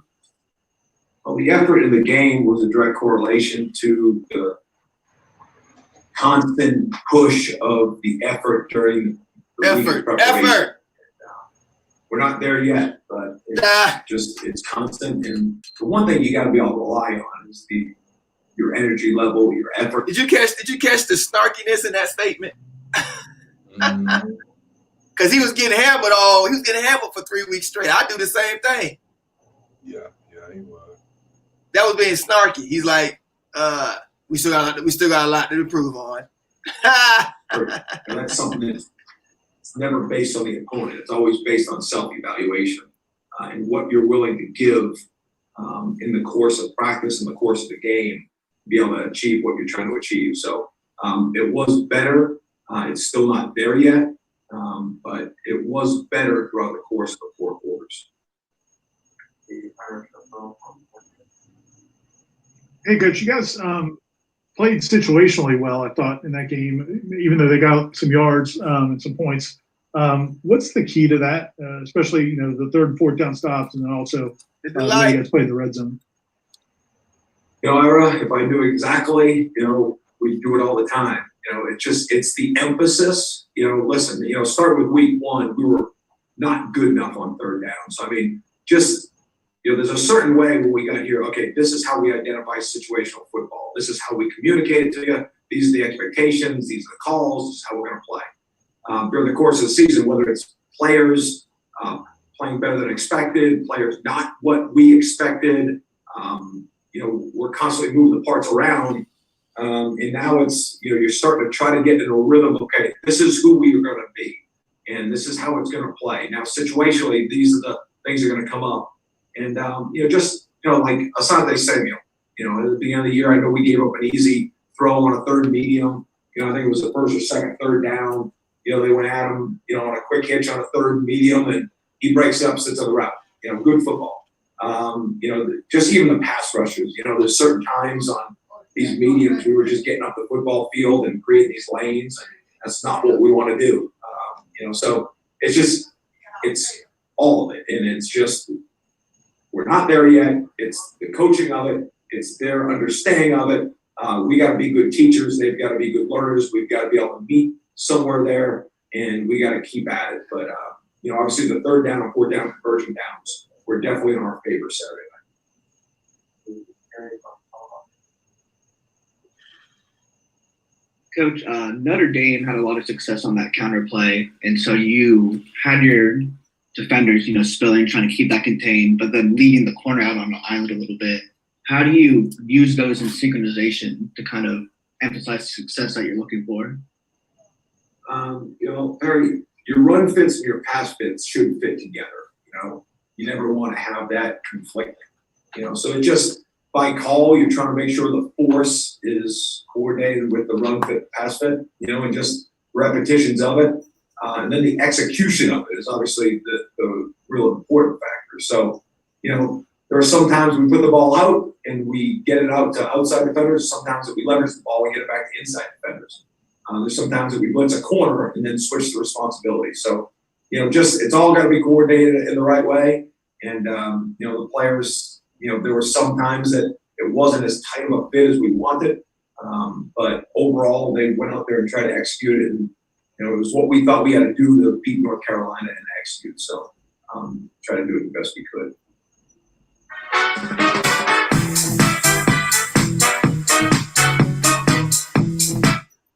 Discover a world of good. New Pantene Micellar with Rose Water with 0% silicon. Made.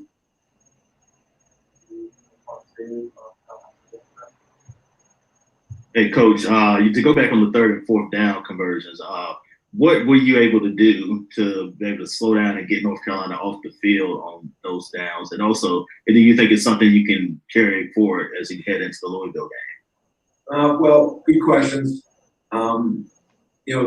I think there's always a balance of bringing pressure and not bringing pressure. Now, when I say that, it's bringing people from off the line of scrimmage.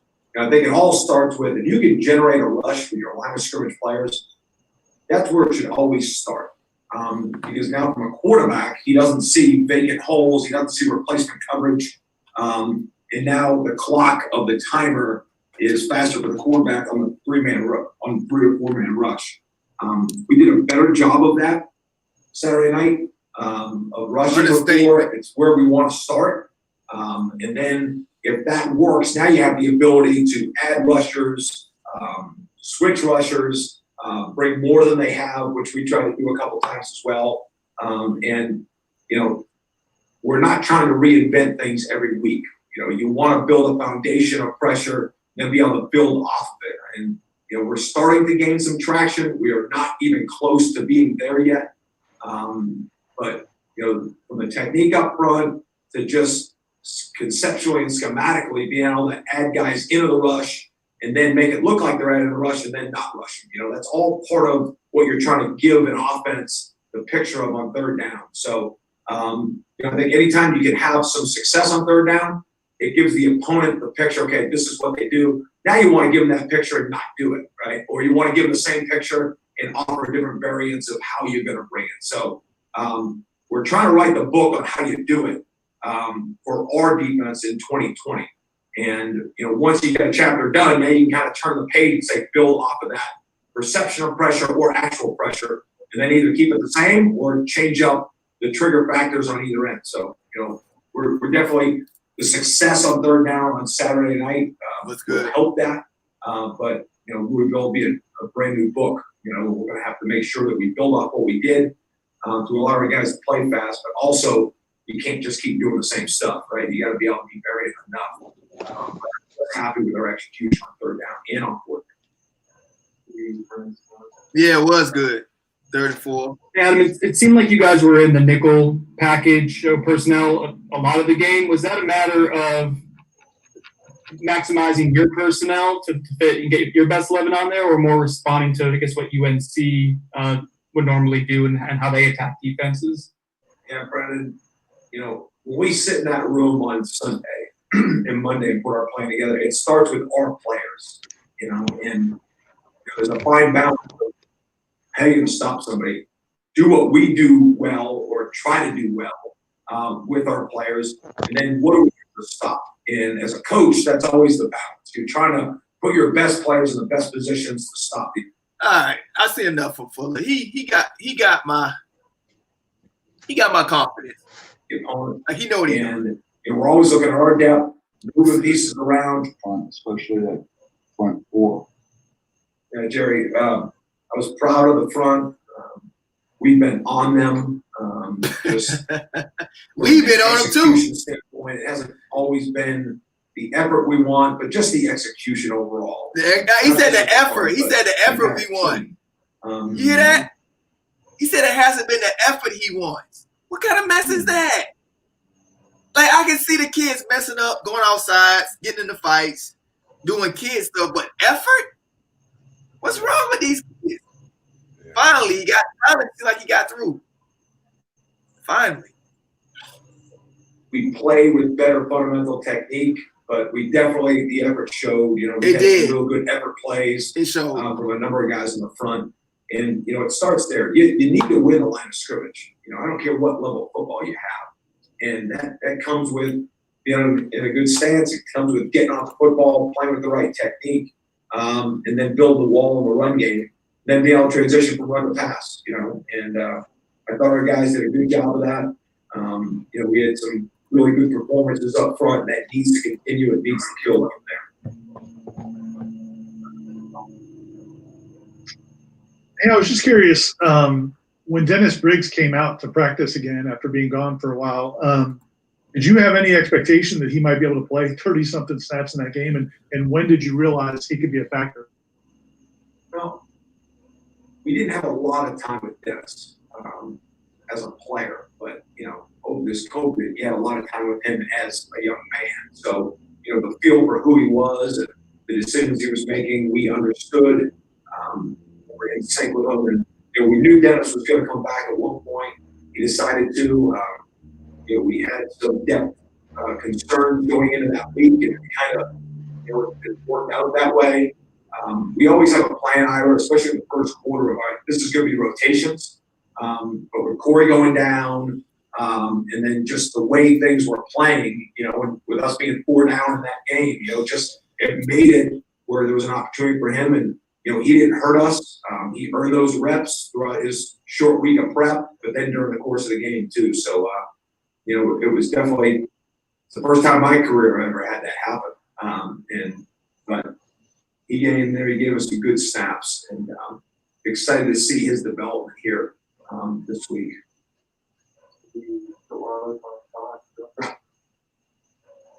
Steven Dix is someone, I think he was on the field for the majority of the game Saturday. Obviously, you've seen his role kind of grow gradually from week 1 to now. How much does that just speak to his growth and comfort? And I guess, how did you evaluate his performance over he played, probably the most he's played this season Saturday? Yeah, Kurt, he by far played the most. I mean, he's been playing a good majority of reps since week 1. They've progressively they've increased. And you just want to allow him to play fast. As a true freshman, we're always going to put a little bit more on their plate than they can handle, because you want to have them earn that. And, there was no reason to take him out of the game. I mean, he was playing well. He was playing physical. He was not playing flawlessly. He had his own mistakes. But Stevens earned. Let me see what he say. MIA 305, what's up? He say, Fuller blitz call on that last touchdown over Dent was a terrible play call. Yeah. I heard something about that. Yeah. He didn't have a guy over the top. That's what Eric said on the show after the game when he came on my live during the game. He said he didn't have a safety on top to help. Yeah, we've got some young linebackers, and we've got some veteran linebackers. We've got some guys that earned their playing time, and Steven was one of them. Listen, when things go out there, you look at rep counts and this guy, but at the end of the day, we're putting the guys on the field that we think can help us win that series and then win the game. You try and force some early rotations, especially when you start playing more plays. That rep count starts getting up there in that first half, you're aware of it. And you're trying to force the rotations when you need to. But, Steven did a nice job. He'll be the first one to tell you there's a lot of improvement he can make with some of the fits he's had to run the pass game. But we like his progression. Hi, Mr. Wonderful from Shark Tank here. E-commerce is exploding all around the world. Not just it's 7 more minutes and then we'll ride on that. It's only 7 minutes left. Coach, that defensive line, obviously going into the season, was supposed to be such a strength of the team. The starters, even the backups, those guys are preseason All-Americans, draft eligible, have aspirations of making a career out of playing football. When the effort is not there, I mean, is that a difficult conversation to have? I mean, it's easy to probably say you're taking the wrong first step, your hand placement's off, but to tell these kids, and I guess you're not expecting, you hate to think that they're not playing at 100% effort, but after 5 weeks to have a kind of conversation to push that, is that one of the more difficult things to do as a coach? I think this is how I see the coach-player relationship sometimes. It's like when our expectations are higher than yours, that's when there becomes a conversation. So we're always, when we see it on film, you have a direct conversation, whether it's technique or effort, as you said, Aslan. And I think it helps when you have players play to that standard, and you can point that out as well. This is what it looks like, and then that's the throwing jump. the ball and playing hard is a lot of hard work. That's the jump. It takes you look at it, and everybody wants an easy way to say, how can I be successful, coach? Like, I know I want to be here. How can I get there? And when you can look a young man in the face and say, work harder, or grit a little bit harder, or take that next step a little bit faster, and it's effort based. It's hard to make those decisions as players. You have to really commit to what you're trying to get accomplished, but it's a lot of work. Any of the teams I've ever bet on that has had success, it's because they were your hardest working unit. It was because they were your hardest working guys on the field. 2 stars. Players, your hardest workers. 2 stars and 3 stars. That position, that side of ball will get better. And I think we're starting to see that. But again, it's all effort because if you look at his past defenses with Memphis, they have all them 3, 4 stars and 5 stars like we got. They had 2 stars and walk-ons. That's what they had, and they was ranked number 20 in the country last season. Yeah. So them numbers, that star system, I ain't worried about that mess. It's as good as it was Saturday. Tomorrow's another opportunity, and we definitely are not where we want to be. No, hell no question about that. But we are closer. Players, we're closer. You ask them and where they're at, and we're closer. As coaches, Tuesday is the most important day in our program right now, and I think it needs to be looked at that by everybody in our program. Hey, Coach, I know you're early in your film study on Louisville, but what are your initial impressions of them on offense? You see their identity show up early. I mean, they want to really trust their ground game. They do a really good job schematically of trying to run the football. They're well coached up front. They've got a good running backs. The quarterback's a veteran. They've got one of the better playmakers on the outside as well in our conference and in the nation. So they offer a challenge. I think just the way they play in unison up front and that back and their commitment to the run game, which creates one-on-one plays in the pro game and down the field play. So, probably both of us right now are at a point in the season where we both have to make decisions on our identity and, kind of how this thing's going to unfold. So, it'll be a battle on Saturday. Got a lot of respect for that coaching staff. I know Coach Satterfield has been successful everywhere he's been, and I'm sure we'll get their best shot on Saturday, and they definitely offer a challenge. Questions? We really had 4 corners going in the game, but we needed to play 3 on the field in order to play the type of defense we wanted to play. So it was basically, there were some guys that dual role at nickel. There were some guys that played field and boundary. Carolina was on the ball, so at that point, it makes you play left and right corners as well. So, you can't always control the matchup sometimes against these tempo teams. But Jarvis, we knew was going to play more. He's been playing really good in the kick game. We've been trying to focus on nickel with him. And he wasn't super clean, but you can see he offers a lot of different things. He rushed the passer, like man coverage, has decent zone feel as well. Miko,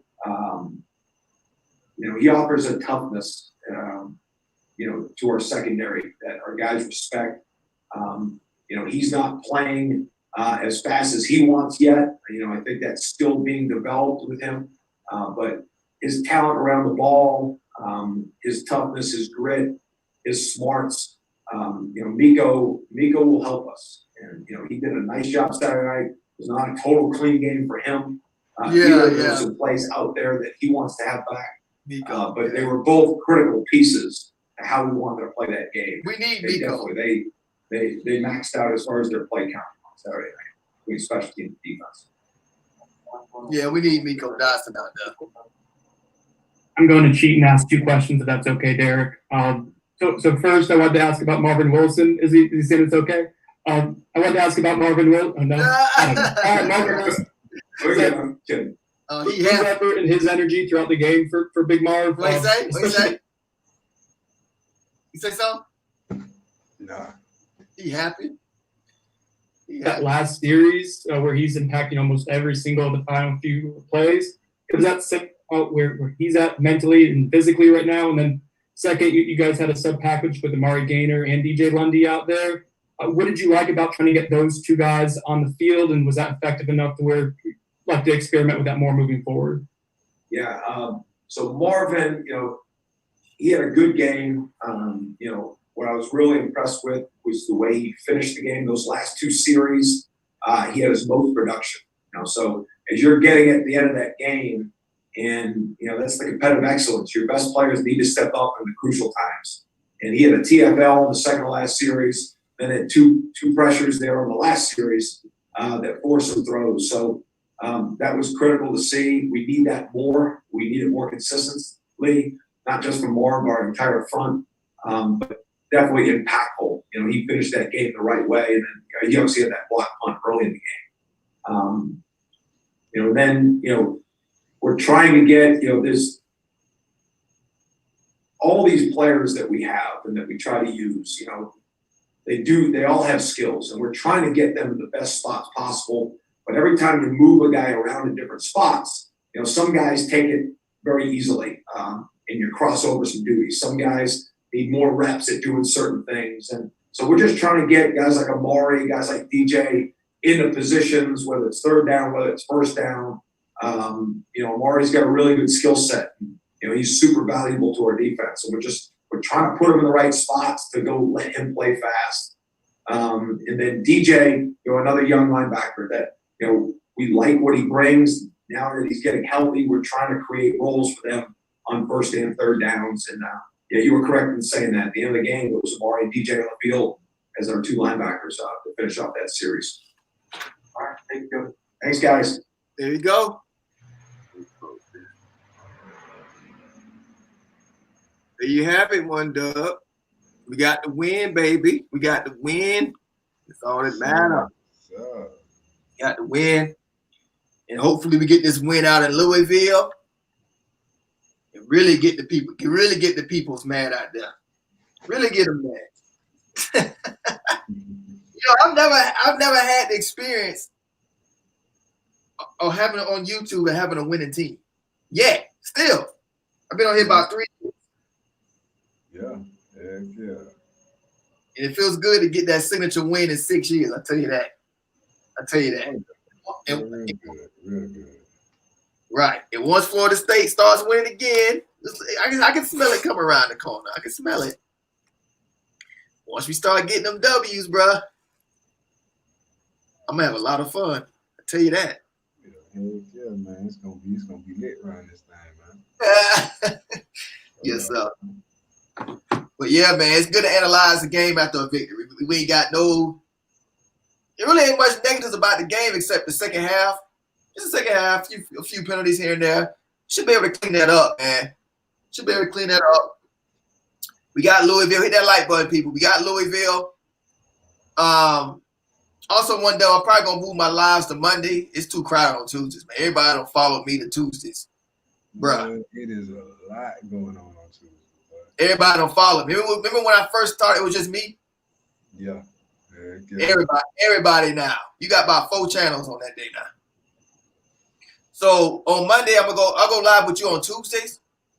The thing we do, codified, and then Monday I'm gonna move my thing to Monday. It's too crowded, man. Everybody don't follow me, bro. I can't do nothing. People taking my ideas. It's crazy. Anyway, we got the win, baby. Yes, sir.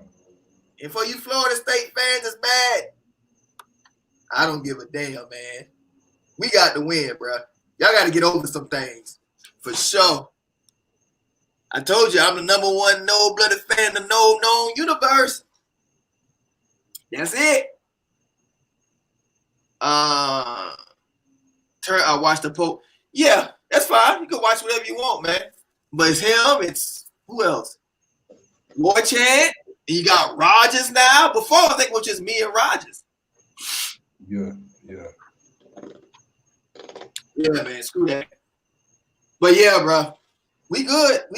I say we beat Louisville. I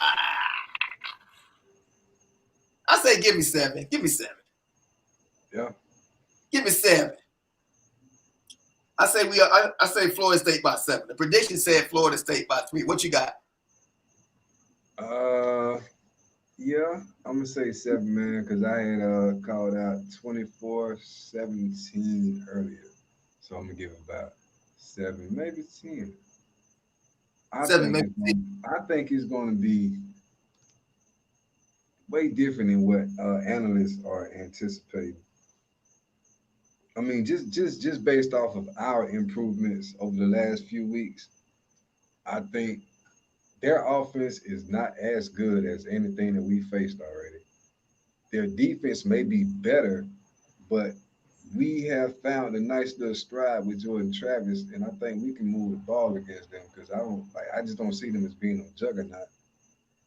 So I think we can get them, bro. Like I don't think it's gonna be like no nail biter. Yeah. But then again, that's just my opinion. We'll see what happens. I'll respond to Dane. You say, okay, so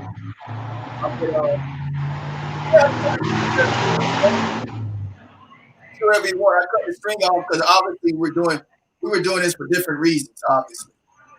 So I had to cut it off. Yeah, that's right. Yeah, but it's good. It's fine. It's fine. I ain't gonna stop. I'm doing this for years. But yeah, man. All right, One Dub. I appreciate the support, man. Coming on the show. We've been doing this a while, One Dub. We've been doing this about what, 4 months? We've been doing this a while, man. Yeah, man. You know what I'm saying? Anytime, man. I appreciate you having me coming through, bro. Yes, sir. Yes, sir. For y'all right there, I might be doing a show tomorrow night. It's up to Van if you want to come on for a smoke session. Davey. I said it's all good, Davey. We do this for different reasons. It's all good. We both doing it for different reasons. I ain't trying to start no beef or nothing. There's nothing to even start about. That's why, when I saw it going that way, you move on, man. Ain't no beef. But yeah, with that, another edition of Tomahawk City, baby. Tomahawk City, we won. I'm gonna play War Chamber right on out. Y'all hit that like button, baby. I will be back. And I will be doing the Buccaneers games too. For all y'all talking that mess about the Bucs, TURNTTALLY, stop talking about the Bucs. Kiss my ass. We looking like a Super Bowl team out there. Yeah, looking good, man. They looking good. Yes, sir. I went on live with what's his face? Bucko's Locker. Cause I've been watching him for years, right? It's times yeah, he cool dude, man. The Bucs, they was sucking for so long. I remember watching some of his shows. I'd be like, man, wanting to cry for him because he had to sit up there and show his face, and we sucking every year. Oh, I felt so bad for him. I told him on his live stream a day or two ago. I said, man, I went Zoom live. He put his link in. I said, man, you deserve this, man. I've been watching you for years. You deserve like this exposure you about to get with this team and everything. I said, you deserve everything because you've been sticking around. Look, he's actually been the face of the Bucs. That's what I'm trying to get with Florida State. I'm trying to be the face, you know. And whatever's associated with that team, he's gonna get just like me, right? Oh yeah. Right. So now they winning, I'm like, I'm happy for them. They're like, yeah, now you get the benefits. Yeah, we killed Green Bay, man. That was and we gonna bust the Raiders' ass too. The Raiders talking, they fans talking, and people chirping. Because it's just Tampa. It's same old Tampa. Number 1 defense in the NFL though with Tom Brady. Good luck. All right. All right, man. Appreciate you, One Dub. We play this War Chant. Know it, man. Also, man, basketball season, I'm going to get with you about the basketball season. We got to do some special stuff, man, like go live during the game, stuff like that. Might sound happy. That's one idea. All right, y'all. Thanks for watching. Officially Tomahawk City out. Go Noles.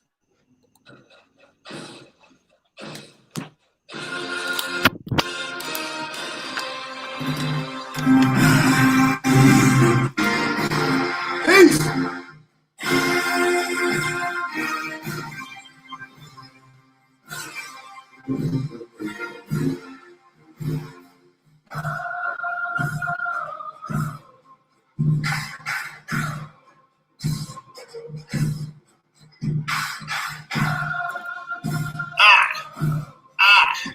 Louisville.